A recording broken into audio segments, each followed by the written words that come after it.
I'm Allison, 34, and a marketing executive with an insatiable wanderlust. Ever since my first solo international trip to London 5 years ago, I've dreamed of exploring the ancient ruins of Greece. For 2 years, I saved every extra penny, researched the perfect itinerary, and finally booked my dream vacation. Then my sister Rebecca announced her Disney trip with her 3 kids on exactly the same dates. My family expected me to cancel my plans. For once in my life, I chose myself instead. The 2 months that followed tested every boundary I'd never had the courage to set. Before I dive into what happened next, I'd love to know where you're watching from today. Drop your location in the comments, hit that like button, and subscribe to hear more stories about learning to set boundaries with family. Have you ever had to choose between your dreams and family expectations? Let me know as we explore what happened when I finally stood my ground. My relationship with my family has always been close, but complicated. Growing up, the dynamic was clear. Rebecca was the golden child, and I was the reliable one who adjusted to everyone else's needs. My parents, Barbara and Richard, never explicitly said that Rebecca's desires took priority, but their actions spoke volumes. When we were teenagers, my parents canceled our family vacation to the beach because Rebecca made the cheerleading squad and had mandatory summer practice. When I graduated college with honors, my ceremony was barely acknowledged because it fell on the same weekend as Rebecca's baby shower for her first child. When our grandmother passed away, I was the one who handled all the funeral arrangements because Rebecca was too emotional to help. The pattern continued into adulthood. Last Christmas, I drove 6 hours through a snowstorm to be with family only to discover the celebration had been moved up a day because it worked better for Rebecca's schedule. No one had bothered to tell me. When I arrived, exhausted and frustrated, my mother simply said, "Well, we assumed you'd be flexible since you don't have children to worry about." These weren't isolated incidents, but links in a long chain of expectations. As the single, childless sister, my time was considered less valuable, my plans more adjustable, and my needs secondary to those of my sister and her children. Meanwhile, my career in marketing had become increasingly demanding. As senior creative director at a major advertising agency, I regularly pulled 60-hour work weeks. For the past 3 years, I'd managed back-to-back campaigns for our biggest clients, taking minimal time off. The pressure had taken its toll: chronic insomnia, tension headaches, and a persistent feeling of burnout that no weekend could cure. During my annual physical, Dr. Thompson didn't mince words. "Your blood pressure is concerning for someone your age, Allison. Your cortisol levels are through the roof. If you don't make significant lifestyle changes, you're heading for serious health problems." The following week, Megan, our HR director, called me into her office. "You haven't taken a real vacation in 3 years, she pointed out, showing me my accumulated leave. "It's becoming a liability issue for the company. I'm making it mandatory that you take at least 2 weeks off before the end of the quarter."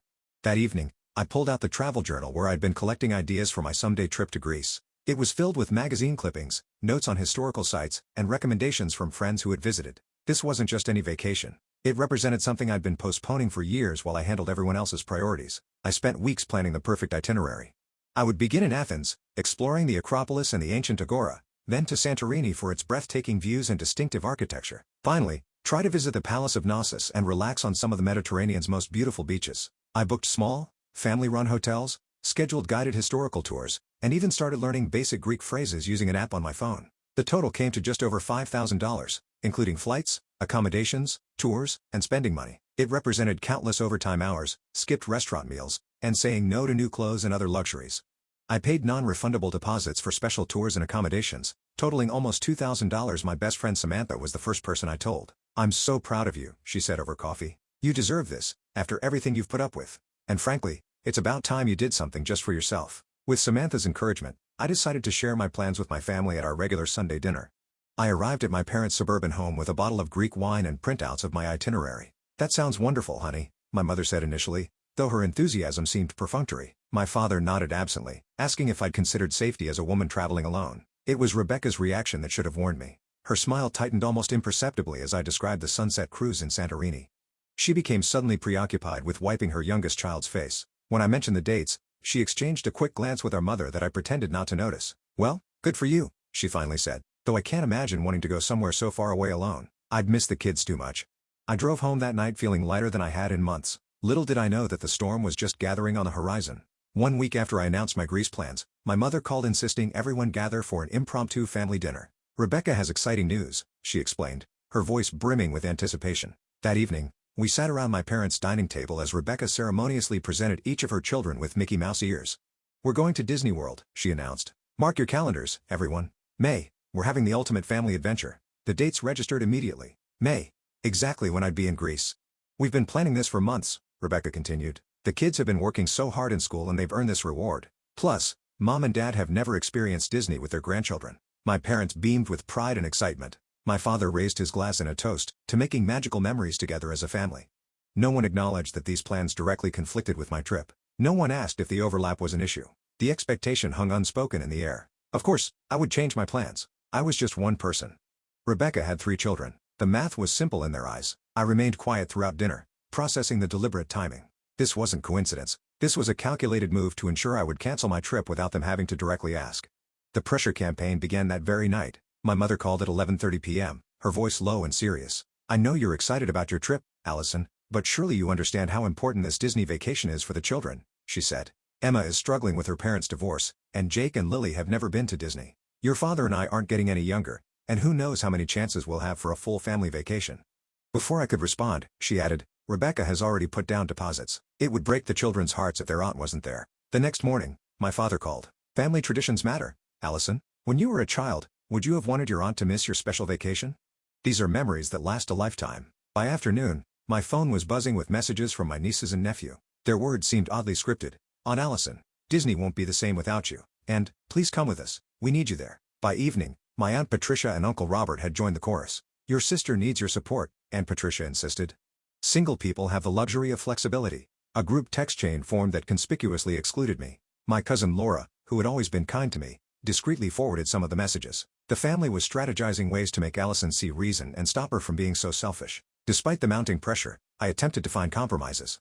I called Rebecca directly and offered to fund a special pre-trip celebration for her children. "I could take them to that new indoor water park the weekend before you leave," I suggested. "And I'll bring back meaningful gifts from Greece for each of them. Maybe authentic Greek worry beads for Jake, who's been anxious about school, and a handmade ceramic piece for Emma, who loves art."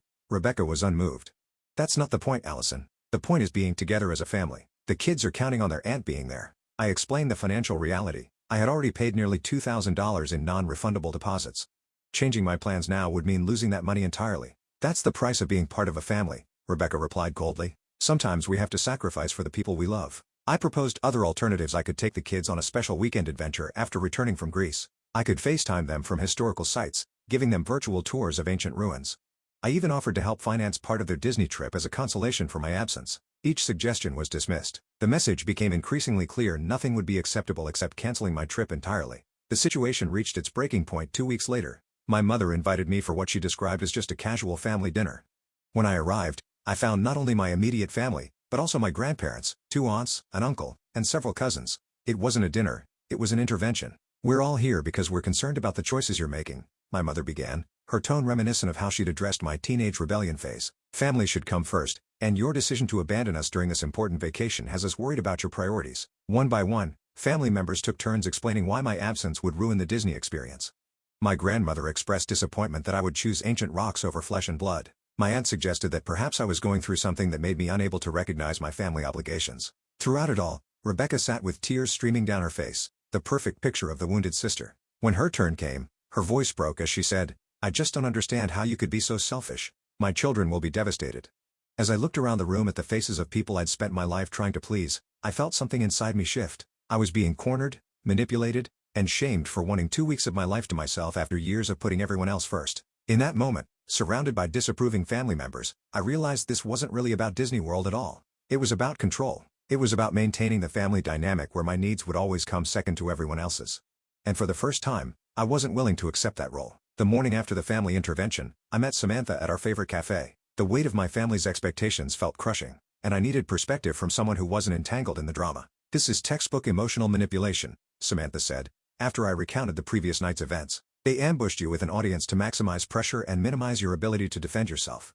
Samantha shared her own experience setting boundaries with her mother, who had expected her to be available for weekly shopping trips despite her demanding medical residency schedule. "The first time I said no, you would have thought I'd committed a cardinal sin," she recalled. "But after holding my ground through the guilt trips and passive-aggressive comments, she finally adjusted." "The thing is," Samantha continued, stirring her coffee thoughtfully, "this isn't really about Disney World. If Rebecca had genuinely wanted you there, she would have checked your availability before booking.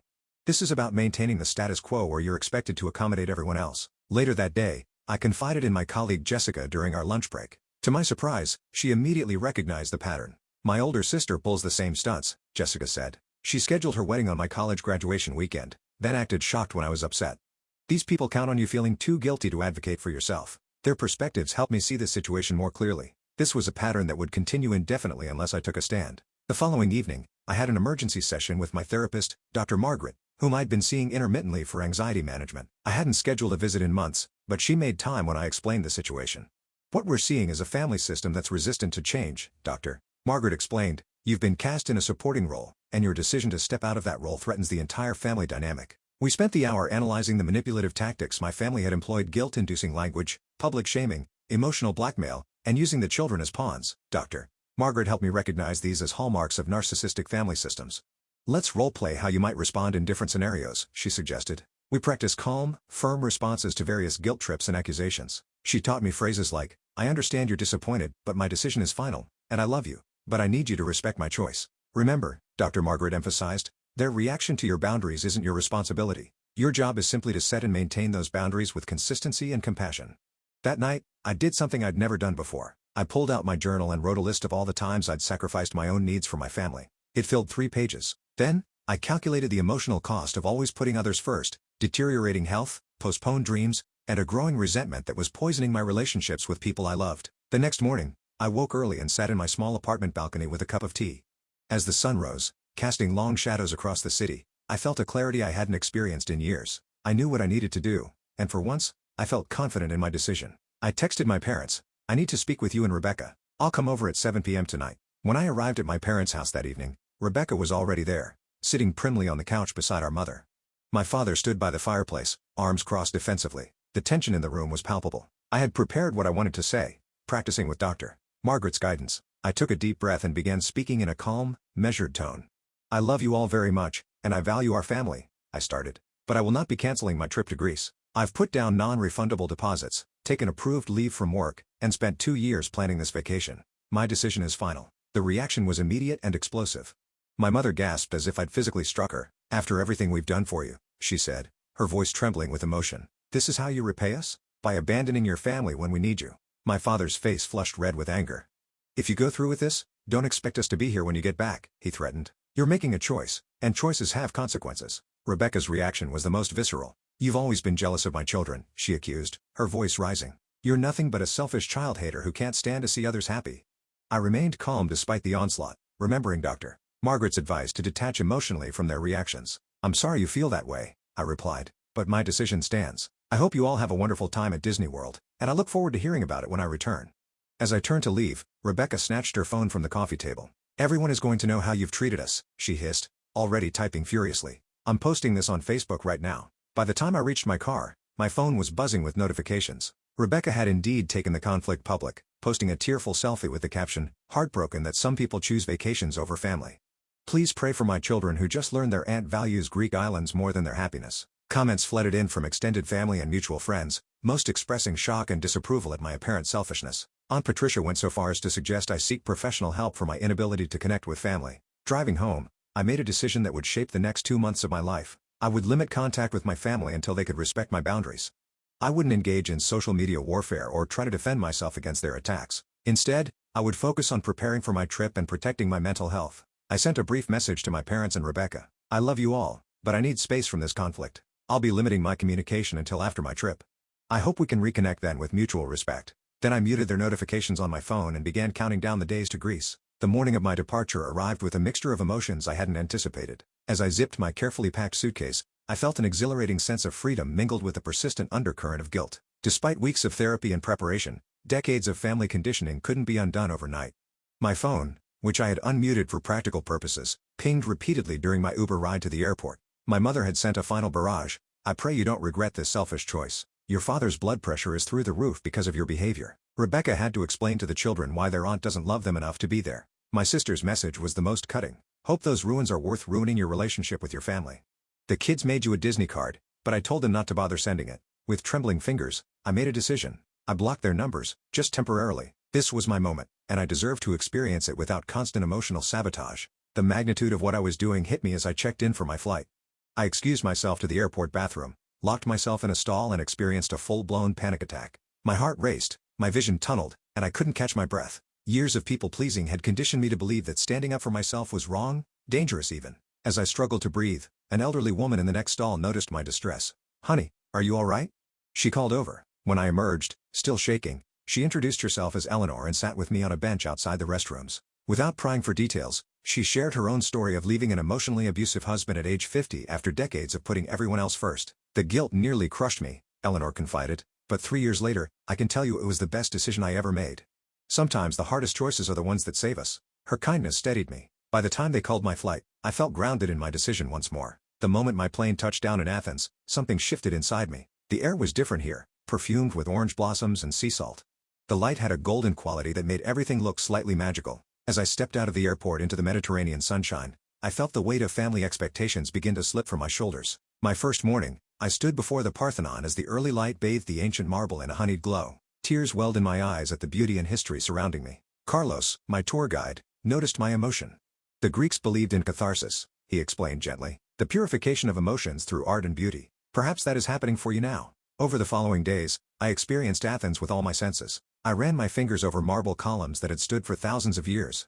I tasted olive oil so fresh, it made me reconsider everything I thought I knew about food. I listened to local musicians play traditional bouzouki in small tavernas where the ouzo flowed freely and strangers became friends. In Santorini, I met Sophia, a Canadian photographer traveling alone, after her own family conflict. We bonded immediately over our shared experiences and spent 3 days exploring the island together, photographing the famous blue domes at sunrise and sharing life stories over glasses of crisp local wine. "My mother didn't speak to me for 6 months when I decided to become a photographer instead of a nurse," Sophia confided as we watched the sunset from a cliffside cafe in O.A. But, eventually she saw how happy I was and came around. Sometimes people need time to adjust when you change the rules of the relationship. In Crete, I spent mornings exploring the ancient palace of Knossos and afternoons swimming in crystal-clear coves accessible only by foot. I kept a detailed journal, documenting not just what I saw but how I felt lighter, more authentic, increasingly comfortable in my own skin.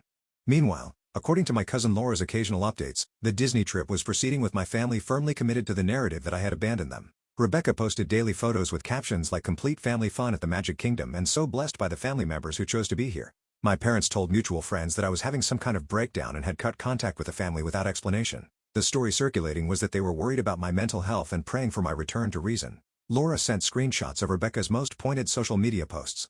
The children wearing matching Mickey ears with the caption, "Who needs a selfish aunt when you have so much love right here?" My mother commenting, "Family is about showing up." Some people never learn that lesson. Though the messages stung, they no longer had the power to devastate me. Something about being thousands of miles away, surrounded by structures that had witnessed centuries of human drama far greater than mine, put things in perspective.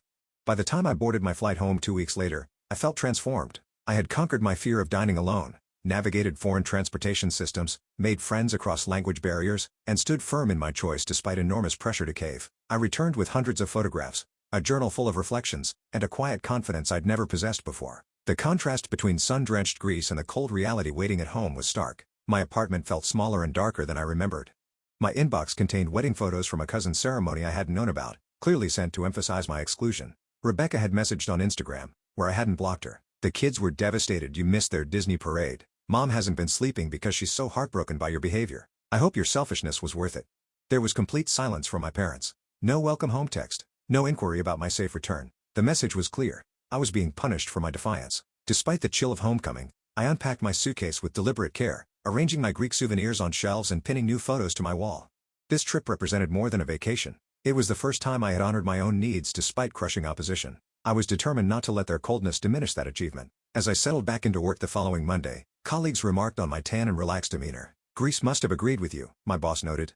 "You look 10 years younger." What no one could see was the resolve that had solidified within me. I would not return to the family dynamic that had dominated my life for 3 decades. The wall of silence between us was painful, but it was also an opportunity to establish new patterns of interaction built on mutual respect rather than one-sided accommodation. I decided to maintain the distance they had created, not out of spite but as a boundary necessary for my well-being.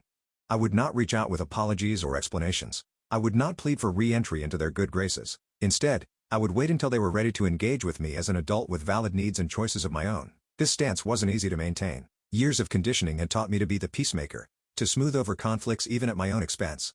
But Greece had shown me another way to exist, and I wasn't willing to surrender that newfound freedom to resume my old role. So, began 2 months of limited contact, during which I would learn more about myself, my family, and the true meaning of healthy relationships than I had in the previous 34 years combined. The first Sunday after my return, the absence of family dinner felt strange and liberating simultaneously. Instead of driving to my parents' suburb, I took myself to a local farmer's market, then spent the afternoon reading in the park. This simple act of reclaiming my time felt revolutionary. I established new routines to fill the space left by family obligations. Tuesday evenings became standing dinner dates with Samantha. Thursday nights, I enrolled in a photography class inspired by my time in Greece. Weekends, once dominated by family events, became opportunities for exploration and self-discovery. My approach to family communication was deliberate. I didn't block anyone, but I muted notifications and checked messages on my own schedule. I responded briefly and pleasantly to direct questions, but ignored guilt trips and accusations. When Rebecca sent a lengthy paragraph about how the children cried over my absence, I simply replied, "I hope you all had a wonderful vacation." The photos looked fun. This measured response appeared to frustrate my family more than anger or defensiveness would have. They had no idea how to respond to this new Allison who acknowledged their feelings without being controlled by them. Meanwhile, I channeled my energy into work and personal growth. I pitched a major campaign inspired by Greek aesthetics that our biggest client immediately approved. I reorganized my apartment, donating items that no longer served me and creating a meditation corner with souvenirs from my trip. 3 weeks after my return, I found a new apartment in a vibrant neighborhood closer to downtown. The move wasn't just practical, it was symbolic. New space, new beginnings, new patterns. My support network proved invaluable during this time. Samantha checked in daily, offering encouragement when my resolve wavered. My colleague Jessica, who had navigated similar family dynamics, became a close friend and weekend exploring partner. I continued regular sessions with Dr. Margaret, processing both my transformative trip and the ongoing family estrangement. "What you're experiencing is the extinction burst," she explained. "When a pattern of behavior stops working, people often intensify their efforts before eventually accepting the change. Your family is still in the intensification phase." True to Dr. Margaret's prediction, my family's tactics escalated as their silent treatment failed to bring me back in line. My mother began sending cryptic messages about her health. "Just came from the doctor. The stress isn't helping my condition. But don't worry about me." When I called, concerned, she was deliberately vague, suggesting that my situation was contributing to her unspecified ailments. My father tried financial leverage, calling about a family emergency that turned out to be a discussion about possibly removing me from their will. "Actions have consequences," he said. "We need to protect the family legacy." Rebecca employed the children as emotional messengers. My 9-year-old niece Emma called, clearly reciting a prepared speech. "Mommy says you're choosing to stay away from us because you're mad. Are you mad at me, Aunt Allison?" It took all my strength to reassure her of my love while not falling into the manipulation trap. Aunt Patricia showed up unannounced at my new apartment, ostensibly to check if you're okay, but really to report back to the family and apply in-person pressure. "Everyone is suffering because of this rift you've created," she informed me. "Is your pride really worth tearing the family apart?" Early holiday planning became another pressure point. Though it was only July, my mother sent a group text about Thanksgiving arrangements, noting pointedly that family members who want to be included should confirm now. Throughout these challenges, I found myself growing stronger and more certain of my path. The photography class introduced me to Michael, a landscape architect with kind eyes and a quiet confidence I found immediately attractive. Our friendship evolved naturally into something more, and the joy of a relationship built on mutual respect rather than obligation or control. I planned weekend trips exploring local attractions I'd never made time for. Hiking in nearby state parks, visiting small-town art festivals, taking a sailing lesson on the lake. These adventures helped me recognize how much of my life I'd placed on hold while accommodating others' priorities. The most surprising development was my reconnection with old friends whom I'd neglected during years of family-centric living. My college roommate Madison was now living just 30 minutes away, and we rekindled our friendship over wine and shared memories. My childhood friend Tyler invited me to join his book club, introducing me to a diverse group of thoughtful individuals who valued my perspectives. Journaling became a daily practice where I documented not just events, but insights and patterns I was noticing in myself and others. "Today, I said no to covering Jennifer's shift without feeling guilty," I wrote one evening. Small victory, but significant progress. 7 weeks into this new normal, an embossed envelope arrived in my mailbox. Inside was an invitation to my parents' 35th anniversary celebration, scheduled for the following month. The invitation itself was neutral, but enclosed was a handwritten note from my mother. "Your presence would mean everything to us. Your absence would be noted by everyone who matters." Later that day, Laura called to deliver what amounted to an ultimatum. "And Barbara asked me to check if you're coming," she said uncomfortably. "She wanted me to tell you that this is your opportunity to rejoin the family," she said. "She said if you miss this, they'll take it as your final decision about wanting to be part of the family going forward." The invitation presented a critical decision point. Would I maintain my distance at the cost of potential permanent estrangement? Or would I attend and risk falling back into old patterns? As the anniversary approached, I realized this confrontation might be necessary for true resolution, whatever form that took. My time in Greece had taught me that some ruins couldn't be restored to their original form but could be appreciated and respected in their transformed state. Perhaps the same was true of family relationships. The old dynamic was irreparably altered, but something new and healthier might be built in its place if we were all willing to see each other clearly. With that perspective in mind, I decided to attend the anniversary celebration, not as a capitulation but as an opportunity to establish the new terms of our relationship face to face. In the week leading up to my parents' anniversary party, I prepared myself both practically and emotionally. Dr. Margaret and I spent a full session strategizing how to handle potential scenarios, from public confrontations to private guilt trips. Remember, you're not responsible for managing their emotions, she reminded me. You're only responsible for communicating your boundaries with clarity and respect. We practice responses to likely provocations. I understand you're still upset, but I'm not willing to discuss that today. I'm here to celebrate your anniversary, not to revisit old conflicts. I love you, and I also need you to respect my choices. The evening before the party, I carefully selected my outfit, a knee-length navy dress I'd purchased in Santorini. It was elegant, but also symbolic, a physical reminder of the strength I'd discovered on my journey. I paired it with my grandmother's pearl earrings, honoring family tradition while standing in my new confidence. Michael offered to accompany me for moral support, but I declined. This is something I need to do alone, I explained. But knowing you're waiting to hear how it went means everything. Samantha helped me establish an exit strategy. If things became too tense, I would text her a simple SOS, and she would call with a fabricated emergency requiring my immediate attention. As I drove to the upscale restaurant where the celebration would be held, I practiced deep breathing techniques Dr. Margaret had taught me. You face the agency during a storm, I reminded myself. You can face your family for one evening. The tension was palpable the moment I entered the private dining room. Conversations paused briefly as heads turned toward me. My mother, resplendent in silver, offered a tight smile but made no move to greet me. Rebecca, standing nearby with a glass of champagne, deliberately turned her back. The children, however, had no such reservations. Emma spotted me immediately and ran over, wrapping her arms around my waist. Aunt Allison, I missed you. Did you bring me something from Greece? Her genuine affection pierced the artificial chill, reminding me why family relationships were worth the effort of reconstruction. I hugged her back and promised to bring her Greek gift the next time I saw her. I made my way through the room, exchanging pleasantries with extended family members. The reactions were divided. Some were warmly welcoming, others coolly polite, and a few, particularly Aunt Patricia, overtly hostile. I strategically positioned myself at a table with my cousins Laura and Daniel, who had remained neutral during the conflict. We chatted about work and their children, carefully avoiding mention of the family rift. This small island of normalcy helped steady me for the confrontations I knew were coming. Halfway through the evening, as servers cleared the main course plates, my father approached my table. His expression was unreadable as he asked, "Could I have a word with you?" In private, he led me to a small alcove off the main dining room. I braced myself for recrimination, but his opening surprised me. "You look well," he said awkwardly. "That trip must have been good for you." Before I could respond, he continued, "Look, I'm not good at this sort of thing. Your mother and I, we may have been unfair to you. Not just about the vacation, but for a long time before that." His admission stunned me into silence. My father had never acknowledged any unfairness in my treatment before. "The thing is," he went on, studying his hands, "Rebecca has always been louder about her needs.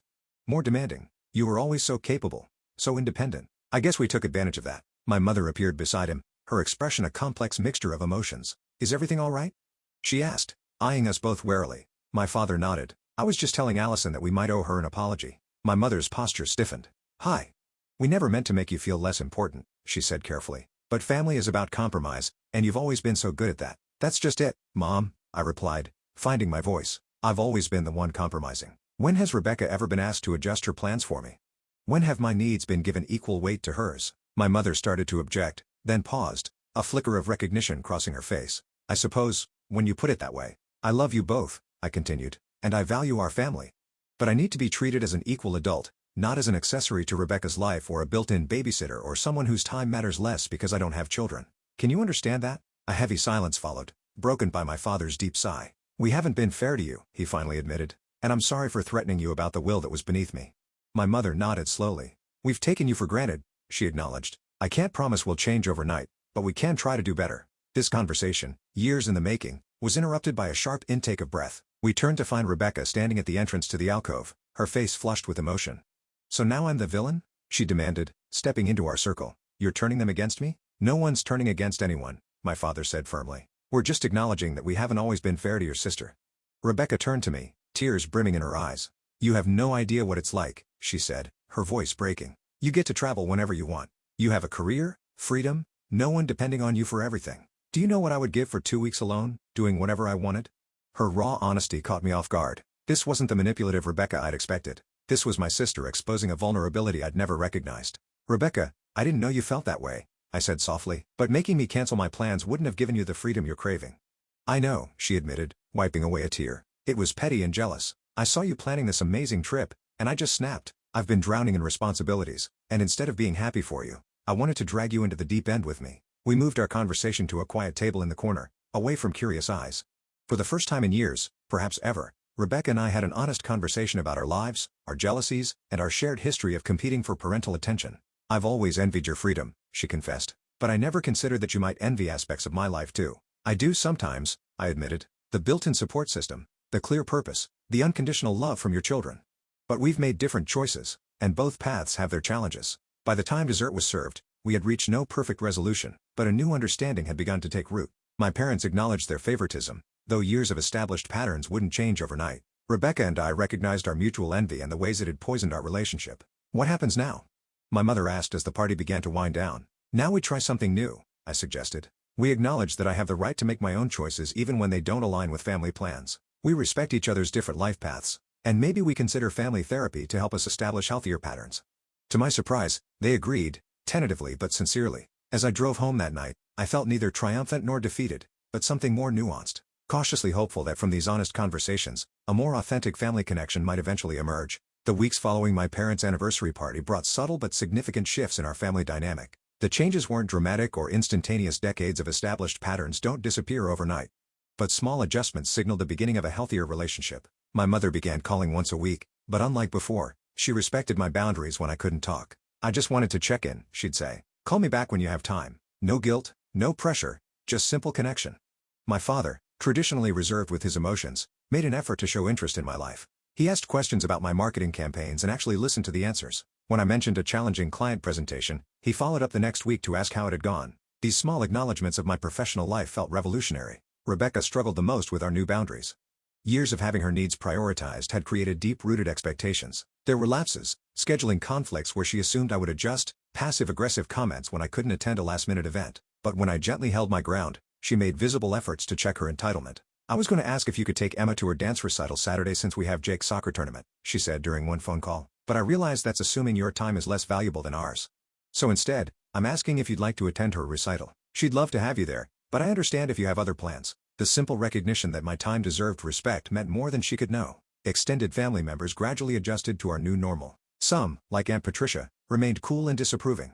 Others, particularly my younger cousins, expressed private support for my boundary setting, seeing it as inspiration for their own family challenges. Most importantly, my relationships with Rebecca's children evolved in positive ways. Without the pressure to be constantly available, I found myself genuinely wanting to spend quality time with them. I took Emma to an art museum where we spent hours discussing colors and shapes, connecting in a way that wasn't possible during chaotic family gatherings. One rainy afternoon, Rebecca and I met for coffee while the kids were in school.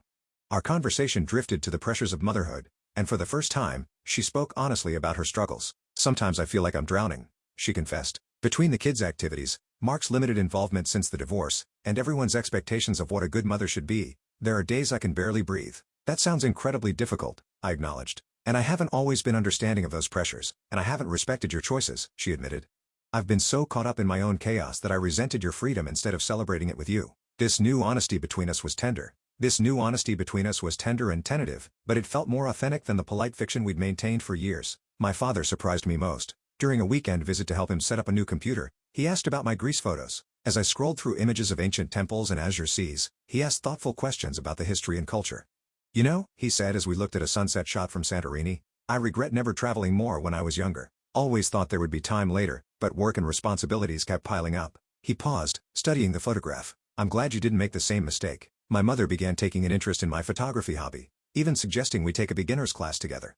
I've always wanted to learn, she admitted, and it would give us something to do together that's just for us. 6 weeks after the anniversary party, we had our first family meal that didn't vibrate with underlying tension. We gathered at a restaurant rather than my parents' home, neutral territory that helped maintain our new boundaries. The conversation flowed naturally, touching on work, hobbies, current events, and family news without the power struggles that had previously dominated our interactions. As fall approached, I surprised everyone, including myself, by suggesting a weekend trip to the lake house for the extended family.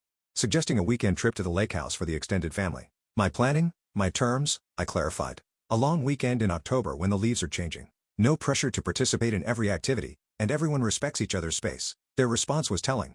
Instead of immediate demands for date changes or activity adjustments, they accepted the invitation on my terms. Rebecca even asked if she should arrange childcare for certain evenings so the adults could have dinner without interruption. The kids can absolutely come, I assured her. But, I appreciate you considering different needs instead of assuming everyone wants the same experience. As I prepared for this future gathering, I reflected on how far we had come in a relatively short time. The journey hadn't been easy. There had been painful confrontations, tears, and moments when reconciliation seemed impossible. But through it all, I had discovered something invaluable, my own worth beyond family roles and others' expectations. My relationship with Michael continued to flourish, built on mutual respect and healthy boundaries from the beginning. He accompanied me to several family events, providing both support and an outside perspective that helped maintain our new dynamic.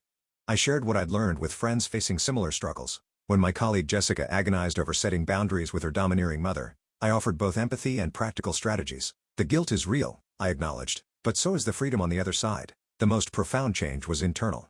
I no longer felt responsible for everyone else's happiness at the expense of my own. I had learned that true love requires mutual respect, that family connections should enhance rather than diminish individual growth, and that setting boundaries isn't selfish but necessary for authentic relationships. My Greek vacation had given me more than beautiful photographs and memories. It had catalyzed a transformation that rippled through every aspect of my life. Standing firm in that airport, despite panic and guilt, had been the first step toward reclaiming my autonomy and reconstructing my family relationships on healthier terms. As I finalized plans for our upcoming family weekend, I realized that the most important lesson wasn't about saying no to others, but saying yes to myself. Love shouldn't require self-erasure. Family shouldn't demand self-sacrifice. The strongest connections are those that honor individual needs alongside collective ones. The journey continues, with occasional setbacks and old patterns resurfacing during times of stress. But now we have a language for discussing these dynamics and a shared commitment to creating something healthier than what came before. I sometimes think about Eleanor, the woman who studied me during my airport panic attack. The hardest choices are the ones that save us, she had said. In choosing myself that day, I had not only saved my own well-being but ultimately offered my family the opportunity for more authentic connection based on mutual respect rather than obligation and control. That, perhaps, was the most unexpected gift of all. I'd love to hear about your experiences with family boundaries. Have you ever had to choose between your own needs and family expectations? How did you handle it and what was the outcome? Please share your stories in the comments below. If this resonated with you, don't forget to like this video and subscribe for more stories about navigating complex family dynamics. Remember, setting healthy boundaries isn't selfish, it's necessary for authentic relationships. Thank you for listening to my journey, and I wish you courage on your own path toward healthier connections with those you love.